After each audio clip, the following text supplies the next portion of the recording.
Back to Financial Pro, everyone. Thank you for being here. Please subscribe. Today, there are millions of dollars, even billions, pouring into Amazon aggregators.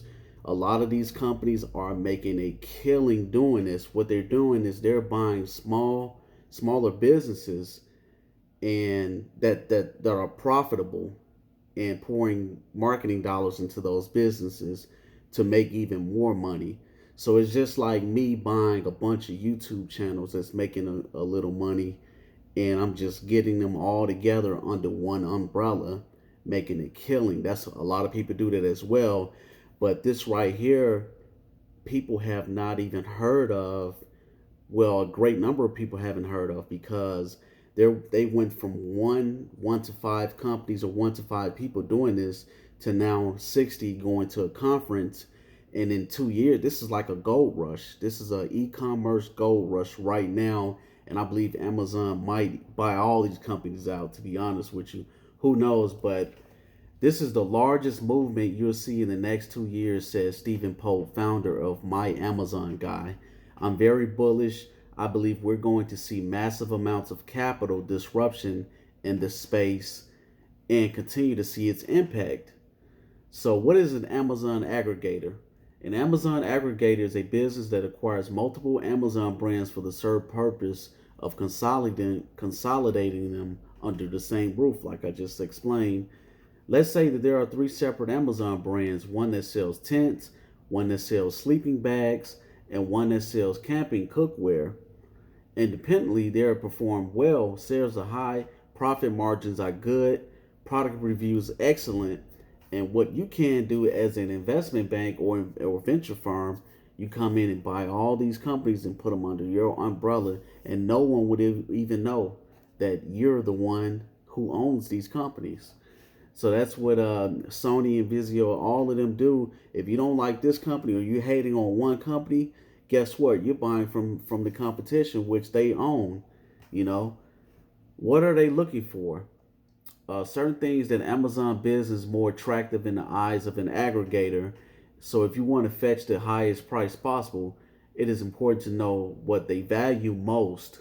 Registered brands. Amazon aggregators are primarily looking for sellers who have their own branded private label merchandise or manufacture their own products, as well as profitability. That's the greatest number right there. At least 200,000 in annual profit you have to make before they come in and buy your company. Number of SKUs. Aggregators would rather see 2 million in revenue generated through just 3 or 4 SKUs than 2 million in sales generated through 60 SKUs. I guess that's because it's a headache the more you deal with. Percentage of sales placed through Amazon. They're looking at 75% of sales to be placed through Amazon. Let's see, including Walmart, Shopify. So most of the sales they're looking for are through Amazon because Amazon will handle the workflow. Mostly they're the middleman when it comes to shipping and things like that. They're not coming in to have a big warehouse to ship the product because they know Amazon can do all of that. So they're coming in, buying the companies, and making the profit. Customer loyalty, of course, they look at reviews as well. The niche, they looking at the niche of this product, and you should be doing this as well if you have a business. You can learn a lot from Amazon aggregators, what they're looking for. Fulfilled by Amazon, there are a few reasons why FBA is appealing to them, and I have another video that talks about FBA as well. Terms and conditions, they look at that. They look at the location. The biggest sellers are in the US, Canada, Mexico, UK, EU countries. Let's see. Should you sell your Amazon business? If you are making 200,000 per year and they come in and they want to buy your business for 10 million, here you go. That's all I got to say. Do you want to sell your Amazon business? You have to think about that. Do you meet the qualifications?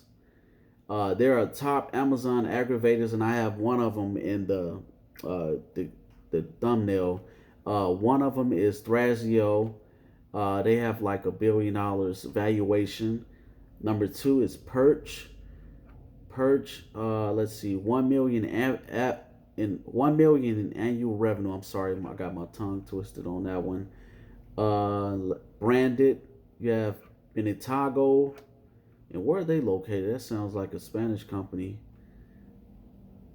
They don't have the location for this one. You have Foundry. I've heard of Foundry before. I've seen them a lot. You have D1 Brands, Intrinsic. They have 113 million series. So a lot of these companies are getting funneled money through venture firms and venture capitalists, things like that, which and investors, which they'll make their money back on a long term end, like a lot of these other companies started out. Uber, Robinhood, any of these companies that went public that started out, they pretty much got a lot of money in investments from companies and private people. You have Rainforest, Yaba, Sumo Brands. I've heard of Sumo Brands before. Boosted, Forum, Moonshot, and to give you one, just think about this. This isn't even a crazy niche like FBA is right now. It's not a crazy niche like a lot of these things. This is the gold rush in e-commerce right now. And if you have a lot of money, you can do this. So keep that in mind. But this will give you the idea of what to look for, especially if you have an Amazon business. What are your goals with that business, and if you want to sell to these aggregators, that's the question. You don't want to keep dealing with all this product shipping and things like that. So you guys, thank you for being here. See you next time on Financial Pro.